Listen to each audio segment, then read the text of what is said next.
السلام علیکم پیارے ویورز، امید کرتا ہوں کہ آپ سب دوست خیریت سے ہوں گے۔ جیسا کہ آپ کو معلوم ہے کہ پاکستانی ٹیم کو پچھلے ون ڈے میں شکست ہو چکی ہے، اور اسی شکست کو پیش نظر رکھتے ہوئے پاکستانی ٹیم میں چند اہم تبدیلیاں کی گئی ہیں تاکہ پاکستانی شیر اس ہار کو فتح میں تبدیل کر سکیں۔ اسی حوالے سے پی سی بی نے اپنا ایک بیان جاری کیا ہے جس میں انہوں نے نئے اور پرانے کھلاڑیوں کی فہرست جاری کی ہے، جن میں محمد عامر کو بھی اسکواڈ میں شامل کیا جائے گا۔ اس کے علاوہ آصف علی کے امکان بھی بڑھ گئے ہیں اور شعیب ملک کو بھی شامل کیا جائے گا۔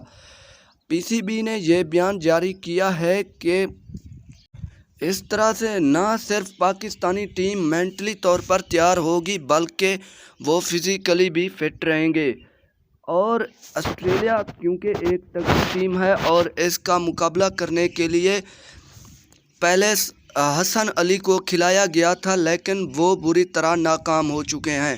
اسی حوالے سے یہ بیان دیا جا رہا ہے کہ محمد عامر کو ٹیم میں واپس لانا چاہیے۔